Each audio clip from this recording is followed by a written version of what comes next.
සුපුරුදු පරිදිම මං ඔයාලට වැදගත් වෙන වීඩියෝ එකක් අරන් ආවා.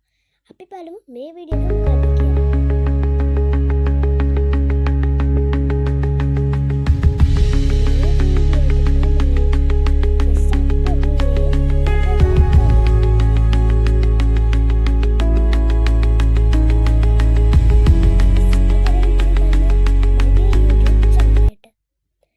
ඉතින් අපි මේ වෙසක් පොහොය ගැන කතා කරද්දී වෙසක් පොහොය දිනේ ඇති වැදගත්කම, ඒ වගේම වෙසක් පොහොය දිනේදී සිදු විශේෂිත සිදුවීම් වගේ ගොඩක් දේවල් කතා කරනවා. ඉතින් අපි යම් වීඩියෝ එකට. ළමා ගවේෂකයෝ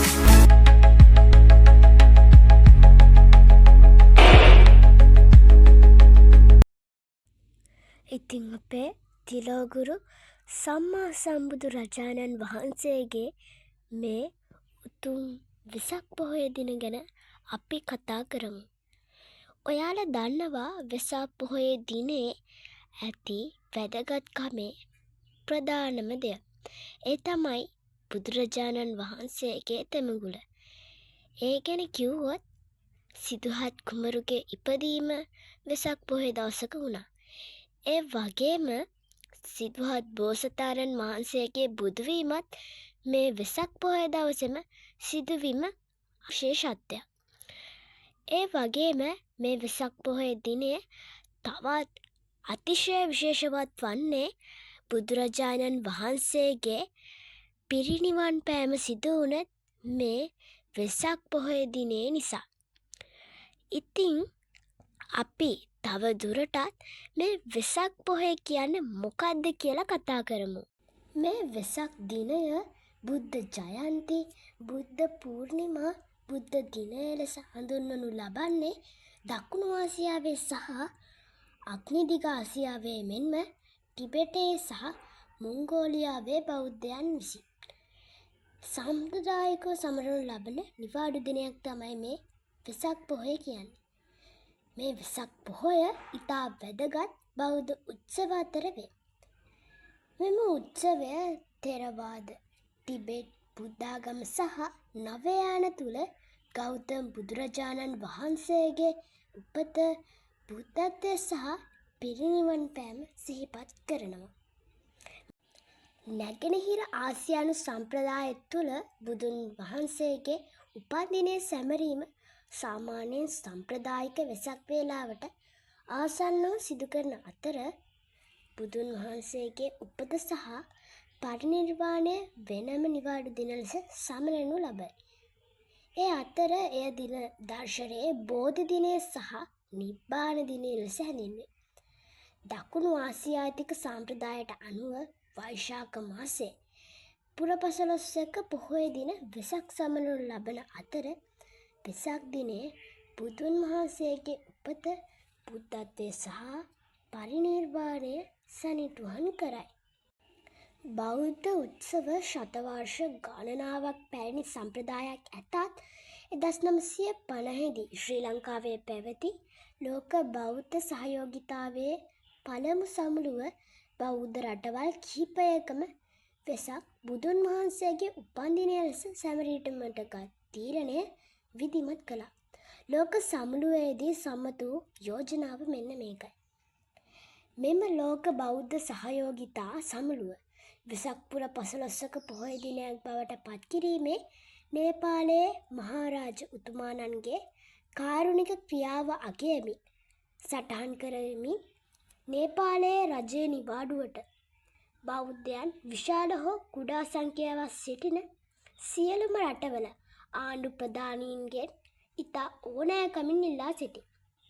මනුෂ්‍යත්වයේ ශ්‍රේෂ්ඨතම දානපතියෙකු ලෙස විශ්වීයව ප්‍රශංසාවට ලක්වන බුදුන් වහන්සේට ගෞරවයක් වශයෙන් මැයි මාසයේ පුරපසළොස්වක පොහොය දිනය රජයේ නිවාඩු දිනයක් බවට පත් කිරීමට පියවර ගැනීමයි. ඉතින් මේ වෙසක් දිනේදී ලොව පුරා සිටින බෞද්ධයෝ බෞද්ධ ගෞතමයන්ගේ උපත, බුද්ධත්වය සහ අභාවය යන එහෙම නැත්නම් පිරිනිවන් පෑම යන සියලු සම්ප්‍රදායන්ට අයත් බෞද්ධයින්ට ඉතා වැදගත් සිදුවීම් අනුස්මරණය කරනවා. බුද්ධාගම ඉන්දියාවෙන් ව්‍යාප්ත වීමත් සමග එය බොහෝ විදේශීය සංස්කෘතීන්ට සම්මිශ්‍රණය වූ අතර එහි ප්‍රතිඵලයක් ලෙස වෙසක් උත්සවය ලොව පුරා විවිධ ආකාරවලින් සමරනු ලබනවා. ඉන්දියාවේ වෛශාඛ පූර්ණිමා දිනය බුද්ධ ජයන්ති ලෙස හඳුන්වන අතර සාම්ප්‍රදායිකව බුදුන් උපත් දිනය ලෙස පිළිගෙන ඇත. 2000 දී එක්සත් ජාතීන්ගේ සංවිධානය එම නැතන් UN සිය මූලස්ථානය සහ කාර්යාලවලට වෙසක් දිනය ජාත්‍යන්තර වශයෙන් සැමරීමට තීරණය කළා. මේ වෙසක් සඳහා නිවාඩු ලබා දෙන්නේ කොයි රටවලටද? ශ්‍රී ලංකාව, මැලේසියාව, මියන්මාරය, තායිලන්තය, සිංගප්පූරුව, වියට්නාමය, ඉන්දුනීසියාව, හොංකොං සහ තායිවානය වැනි බොහෝ ආසියානු රටවල් වල වෙසක් උත්සවයේ දිනය ප්‍රසිද්ධ නිවාඩු දිනයක් හෝ දෙකක් ලබා දෙනවා. විවිධ සාම්ප්‍රදායන් තුළ භාවිතා වන චන්ද්‍ර මාසානුකූල දින දර්ශනයට අනුව නියම වෙසක් දිනය එකිනෙකට වෙනස් වෙනවා. බෞද්ධ දින දර්ශනය අනුගමනය කරන ථෙරවාදී බෞද්ධ රටවල එය නියම වන්නේ වෙසක් 15ක දිනයට. සිරිතක් වශයෙන් 5 වැනි හෝ 6 වැනි චන්ද්‍ර මාසය. චීනයේ එය දෙන්නේ චීන චන්ද්‍ර දින දර්ශනයේ 4 වැනි මාසයේ පළමු 15ක දිනට.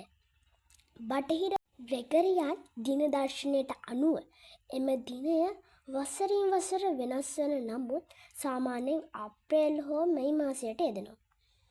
ඉතින් අපි දැන් කතා කරමු ශ්‍රී ලංකාවේ වෙසක් උත්සවය ගැන. වෙසක් මස 15ක දිනය ආගමික හා සංස්කෘතික උත්සවයක් ලෙස ශ්‍රී ලංකාවේ වෙසක් උත්සවය සමරනවා. මේක සතියක පමණ කාලයක්. මෙම සැමරුමට දානමයට කටයුතු හා ආගමික කටයුතු බොහොමයක් ඇතුළත් වෙනවා. විදුලි ආලෝකයෙන් ප්‍රභාවත් වුණු තොරණ කොළඹ හා අවට ප්‍රදේශවල ඉදිකරනවා. ඉතින් මේ කාලයේ වෙද්දී තොරන් බෞද්ධ අපේ රටේ ගොඩාක් තැන්වල බෞද්ධයන් මෙන්ම විවිධ ආගමිකයන් නිර්මාණය කරනවා. මේවාට අනුග්‍රහ දක්වන්නේ දානපතියන්, ආගමික සංවිධාන සහ සුබසාධක සමිති විසින්. සෑම තොරණකටම 550 ජාතක කතා වල කතා වස්තු පාදක වෙනවා. ඊට අමතරව නිවසේ ඉදිරිපිට හා පාර දෙබස වෙසක් පහන් එහෙම නැත්නම් වෙසක් කූඩු එල්ලනවා. එවයින් බුද්ධ, ධම්ම සහ සංඝ යන උතුම් ත්‍රිත්වයේ ආලෝකයේ සංකේතවත් වෙනවා. ඉතින් මේ වෙසක් කූඩුව ගැන තවත් දෙයක් කියන්න තියෙනවා. ඒ තමයි මේ වෙසක් කූඩුව වලින් පිළිඹු වෙන්නේ අනන්‍යතාවය කියන එක. දානපතියන් විසින් නොමිලේ ආහාර පාන එමත් නැත්නම් දන්සල් පිහිටවනු ලබනවා. මෙම සතිය තුළ කොළඹට රටේ සෑම ප්‍රදේශයකින්ම පාහෙන් විශාල ජනකායක් රැස් වෙනවා. දැන් අපි කතා කරමු ශ්‍රී ලංකාවේ වෙසක් උත්සවයේ සම්ප්‍රදායන් ගැන. වෙසක් දිනයේ සියලු සදහැවතුන් බෞද්ධයින් හිමිදිරි උදෑසන ඔවුන්ගේ විහාරස්ථාන වෙත පැමිණ බෞද්ධ කොඩි ඔසවා බුදුන් දහම් සඟුන් ගුණ ගායනා කරමින් වස්ගාථා සජ්ජායනා කර යුතුය. පැතිමතුන් තෙල් මල් හඳුන්කුරු යනාදී බුදුන් පුදට රැගෙන ආ යුතුය. මෙසේ පූජා කරන ලස්සන මල් මද වේලාවකින් පියලී පරවී හොඳුන්කුරු දැවී අවසාන වේ. එසේම ජීවිතයේද ජරාවට පත් වී අවසාන වන බව සංකේතවත් කිරීම සඳහා මෙම පූජාවන් පවත්වනු ලැබේ. බැතිමතුන්ට ප්‍රාණඝාතයෙන් වැළකී සිටීමටද එදින නිර්මාංශ ආහාර ගැනීමටද නියම කරනවා. සමහර රටවල් වල විශේෂ ශ්‍රී ලංකාවේ වෙසක් සැමරීම සඳහා දින දෙකක් වෙන් කර තිබේ. එහි සියලු මත්පැන් අලවිසල්, මස් පිණිස සතුන් මරණ ස්ථාන, මස් වෙළඳසැල් යනාදී රජයේ නියෝගයකින් එම දින දෙක තුල වසා තැබෙනවා. කූඩුවල සිර කරගෙන සිටින කුරුල්ලන් වෙනත් සතුන් සහ කෘමීන් දහස් ගණනින් මුදාහරිනු ලබන්නේ නිදහස සංකේතවත් කිරීම පිණිස. සමහර බෞද්ධ බැතිමත්හු සුදු වස්ත්‍රයෙන් සැරසි අටසිල් සමාදන් වී ඒවා ආරක්ෂා කරමින් මුළු දවස පුරා විහාරස්ථානයේ ගත කරනවා. ඇතැම් බැතිමත්හු බෞද්ධ ගැනීම්වලට අනුව අටසිල් සමාදන්ව දෛනිකව ඒවා සුරකිමින් ධාර්මිකව කල්ගත කිරීමට කැපවෙනවා. එසේ වෙතත් ඔවුහු පසළොස්වක සහ අමාවක දිනයන් වැනි විශේෂ දිනයන්හි අතිරේක ශික්ෂාවන් සමාදන් වෙමින් නිහතමානී බව, අල්පේච්ඡතාවය, සදාචාරය සුරැකීම සඳහා ශික්ෂණයක් ලබති. සමහර පන්සල්වල ලදරු බුදුරුවක් පූජාසන ඉදිරියෙහි තැබූ වතුර බේසමක් මත තබා බැතිමතුන්ට එම ප්‍රතිමාව වැසෙනසේ ජලය පිරවීමට ඉඩ දෙනු ලැබේ. මෙය බුදුන්ගේ උපතින් පසු දෙවියන් පැමිණ දිව්‍යමය පූජෝපහාර පැවැත්වීම සංකේතවත් කරන්නකි. දැන් අපි කතා කරමු මේ අටසිල් කියන්නේ මොනවද කියලා. අටසිල් වල කොටස් 8ක් තියෙනවා. තමයි පාණාතිපාතා වේරමණී සික්ඛාපදං සමාදියාමි. ඒ කියන්නේ පරපොර නොසැලීම. දෙවෙනි එක තමයි අදින්නාදානා වේරමණී සික්ඛාපදං සමාදියාමි. ඒ කියන්නේ සොරකම් නොකිරීම. තුන්වෙනි එක අබ්‍රහ්මචර්යා වේරමණී සික්ඛාපදං සමාදියාමි. කාම විත්‍යාචාරයෙන් වැළකීම. හතරවෙනි එක තමයි මුසාවාදා වේරමණී සික්ඛාපදං සමාදියාමි. ඒ කියන්නේ මුසාවාදයෙන් වැළකීම. එහෙම නැත්නම් බොරු කීමෙන් වැළකීම. පස්වෙනි එක සුරාමේරේ මච්චපමා දට්ඨානා වේරමණී සික්ඛාපදං සමාදියාමි. මත්පැන් පානයෙන් වැළකීම. හයවෙනි එක විකාල භෝජනා වේරමණී සික්ඛාපදං සමාදියාමි. අවේලාවේ ආහාර ගැනීමෙන් වැළකීම. හත්වෙනි එක නච්ච ගීත වාදිත විසූක දස්සන මාලා ගන්ධන විලේපන ධාරණ මණ්ඩල විභූෂණට්ඨානා වේරමණී සික්ඛාපදං සමාදියාමි. ඒ කියන්නේ නැටුම්, ගැයුම්, වැයුම් සහ ශරීරයේ විභූෂණින් වැළකීම. අටවෙනි එක එහෙම නැත්නම් අවසාන එක තමයි උච්චාසයන මහාසයනා වේරමණී සික්ඛාපදං සමාදියාමි. ඒකේ තේරුම තමයි උස්සාසන, මහා ආසන සහ සුවපාසු ආසන වලින් වැළකීම. මෙන්න මේවා තමයි අටසිල් සමාදන් වීමට අදාළ වෙන්නේ. භික්ෂුන් වහන්සේලා විසින් දේශනා කරන ලද බණ දහම් වලට බැතිමතුන් සවන් දීම අපේක්ෂා කරනවා. මෙදින එහෙම නැත්නම් වෙසක් දින බෞද්ධ භික්ෂුන් වහන්සේලා බුදුන් වහන්සේ දේශනා කළ ධර්මය රජය සහ ජනතාවගේ සිත් සතන් පුබුදු කිරීම අරබයා දේශනා කරති. බුදුන් වහන්සේගේ ඉගැන්වීම් වලදී කියා ඇති පරිදි සමගියෙන් ජීවත් වීමට අනෙකුත් ආගම්වලට සහ විශ්වාසයන්ට ගරු කිරීමට බෞද්ධයින්ට කියා දෙනු ලැබේ. අනුනට සතුට උදා කර දීම. වැඩිහිටියන්ට, ආබාධිත පුද්ගලයන්ට සහ රෝගීන්ට සතුට ගෙන දීම සඳහා උත්සාහ කිරීමටද වෙසක් සැමරුමෙන් අදහස. මෙතන මුළු රට පුරා තිබෙන පුණ්‍යායතන වලට බෞද්ධ මුදල් තෑගි පිරිනමයි. කෙනෙකුගේ බල කිරීමකින් තොරව සියලු දෙනා කැමැත්තෙන් කරනු ලබන වෙහෙර විහාර, පන්සල් භූමි ආලෝකවත් කිරීම, තීන්තාලේප කිරීම, බුද්ධ චරිතයේ විවිධ අවස්ථාවන් නිර්මාණය කර වර්ණ ගැන්වීම ආදී කටයුතු කෙරෙන වෙසක් සමය ඇත්තෙම ප්‍රීති ප්‍රමෝදයෙන් පිරුණු කාලයක්. බුදුන් වහන්සේ වැඳ පුදා ගැනීමට විහාරස්ථානවලට පැමිණෙන සදහවතුන් නිර්මාංශ ආහාර සහ පානය සඳහා බීම වර්ග සැපයීමට සදහවත් බෞද්ධයෝ එකිනෙකා තරගවදිති. බුදුනට උපහාර දැක්වීම. බුදුන් පිරිනිවන් පාන්නට සූදා වන මොහොතේදී ආනන්ද හිමියන් හඬා වැළපෙන දුටු බුදුරජාණන් වහන්සේ දුටුවෝය. එසේ හඬ වැළපීම නොකළ යුතු බවත්, ලෝක ස්වභාවය තේරුම් ගත යුතු බවත්, සියලු පවතින දේවල් නැසෙන සුළු බවත් බුදුන් වහන්සේ ආනන්ද තෙරුන්ට පහදා දුන්නාය. මෙම වියකී යන තමාගේ සිරුර ගැන සිතා කනගාටු නොවන ලෙස මින් පසු ඔවුන්ගේ ගුරුවරයා වන බුදුන්ගේ දහම ගැන සිත යොමු කරන ලෙසත් බුදුන් වහන්සේ රැස්ව සිටි භික්ෂු පිරිසට අවවාද කළහ. ලොව පවතින සෑම දෙයක්ම වෙනස්වීමේ දහමට අනුව වෙනසෙන බවත් ධර්මය සදාකාලික බවත් පහදා දුන්න. තවදුරටත් බුදුන් වහන්සේ වදාළේ තමන්ට වැඳිය යුත්තේ හුදෙක් මල්ලින් සුවඳින් පහනෙන් පමණක් නොවන බවත් තමන්ගේ ධර්මයට අනුව ජීවත් වන්නේ නම් එය තමනට කරන වැඳීමක් වන බවත්ය.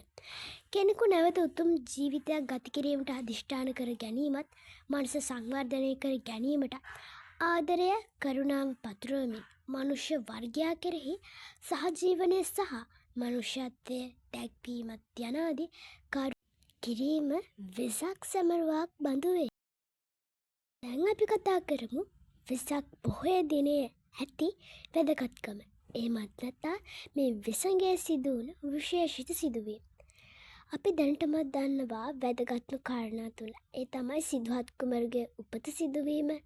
ඒ වගේම බෝසතාණන් වහන්සේගේ සම්මා සම්බුද්ධත්වයට පත්වීම වගේම බුදුරජාණන් වහන්සේගේ පිරිනුවන් පෑම යන අසිරිමත් දෙමඟුල අපි දැන් දන්නවා.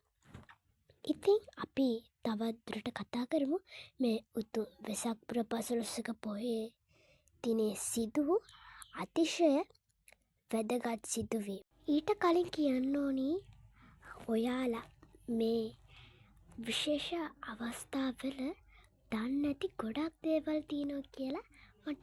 ඉතින් අපි දැන් බලමු ඒ මොනවද කියලා. පළවෙනියට මම කතා කරන්නේ යශෝදරා දේවියගේ උපත සිදු වුණේ මේ අසිරිමත් පුන් පොහෝ දිනේ. ඊළඟට අපි කතා කරන්න යන්නේ සිදුහත් කුමරුගේ අශ්වයා. එහෙම නැත්නම් කාන්තකසුගේ උපත සිදු වුණේ මෙන්න මේ පුන් පොහෝ දිනේ. ඒ වගේම චන්න ඇමතිගේ උපත සිදු වුණේ මේ අසිරිමත් පුන් පොහෝ දිනේ. ඒ වගේම ඔයාලා දන්නා සතර පෙර නිමිතිවල තුන්වෙනි සතර පෙර නිමිතිය වන ලෙඩෙක් දැකීම සිදු වුණේ මේ අසිරිමත් පුන් පොහෝ දිනේ. ඒ වගේම නන්ද කුමරු ඉපදුනේ මේ අසිරිමත් පුන් පොහෝ දිනේ. තව දෙයක් තමයි ජයශ්‍රී මහා දඹදිව ජයශ්‍රී මහා බෝධීන් වහන්සේගේ උපත සිදු වුණේ මේ අසිරිමත් පුන් පොහෝ දිනේ. ඒ වගේම බුදුරජාණන් වහන්සේ තෙවන වරට ලංකා ගමනේ සිදු කැලණියට වැඩවීම සිදු වුණේ උතුම් වූ වෙසක් පුන් පොහෝ දින. සිරිපාදේ සලකුණ එහෙම නැත්නම් පාද ස්පර්ශය කළ වෙසක් පුන් පොහෝ දිනක. තවත් දෙයක් තමයි මේ සිරිපා වන්දනාව අවසන් වෙන්නේ වෙසක් පුන් පුර 15 පොහොය දිනක. බුදුරජාණන් වහන්සේ පෙරුම් පුරන කාලේ දීපංකර බුදුරජාණන් වහන්සේගේ නියත විවරණ ලැබුවෙත් මේ උතුම් පුන් පොහෝ දිනේ. ඒ වගේම බුදුරජාණන් වහන්සේගේ නිත්‍ය උපස්ථායක තනතුර දරූ ආනන්ද මහරහතන් වහන්සේ පිරිනුවන් පෑවේ. ඒ වගේම විජය කුමරු ලංකාවට පැමිණියේ. වගේම දෙවන පෑතිස් රජු දෙවන වරට රාජාභිෂේකය ලැබුවේ මේ උතුම් වූ පුර 15 පොහොය දිනේ. දුටුගැමුණු රජතුමා විසින් නිර්මාණය කරන ලද රුවන්වැලි මහා සෑයේ වැඩ ඇරඹුණෙත් මේ වෙසක් පුන් පොහෝ දිනේ. මල්වතු සහ අස්කිරි නිකාය දෙකේ උපසම්පදා උළෙල ඇරඹෙන්නෙත් වෙසක් පුන් පොහෝ දිනක. ඔයාලට මං කලින් වීඩියෝ එක ගෙනාවා මේ මල්වතු සහ අස්කිරි නිකාය කියන්නේ මොකද්ද කියලා. ඒ වීඩියෝස් බලන්න කියලා ආරාධනා කරනවා. අවසාන වශයෙන් 1990 දී වෙසක් පොහොය රජයේ නිවාඩු දිනයක් බවට පත් වුණේ වෙසක් පුර 15 පොහොය දිනකදී. ඉතින් යාළුවනේ කොහොම හරි මගේ වීඩියෝ එක මෙතනින් ඉවර වෙනවා. ඉතින් තවත් දවසක මේ වගේ ඔයාලට ගවේෂණය කරන්න දැනුම් සම්භාරයකුත් අරන් මම ආයි දවසක එන්නම්. ඉතින් මතක් කරනවා වෙනදා වගේම මාව සබ්ස්ක්‍රයිබ් කරන්න කියලා ආරාධනා කරනවා. ඒ වගේම මගේ වීඩියෝස් හොඳයි නම් මේ වීඩියෝ එකට ලයික් කරන්න. ඒ වගේම ඔයාලට තව මොන වගේ වීඩියෝස් ඕනි කියලා පහලින් කමෙන්ට් එකක් දාගෙන යන්නත් අමතක කරන්න එපා. ඒ වගේම තවත් යාළුවෙකුට බලන්න මේ වීඩියෝ එක ෂෙයා කරන්න. තවත් පුංචි ආරාධනාවක් තියෙනවා. ඔයාලා අනිවාර්යයෙන්ම මේ වෙසක් පොහොය දවසේ විහාරස්ථානයකට ගිහින් සිල් සමාදන් වෙලා බුදුරජාණන් වහන්සේට පූජා පවත්වලා ඒ වගේම දන්සැල් වලට සහභාගී වෙලා වගේම දන්සැල් සංවිධානය කරලා මේ උතුම් වෙසක් පුර පසළොස්වක පොහොය දිනේ ප්‍රයෝජනින් ආයෙත් තවත් ගවේෂණාත්මක වීඩියෝ එකකින් හම්බෙමු. ඉතින් ඔයාලට තෙරුවන් සරණයි. මම ළමා ගවේෂක තුලින් ගුෂාන් නෙත්සර.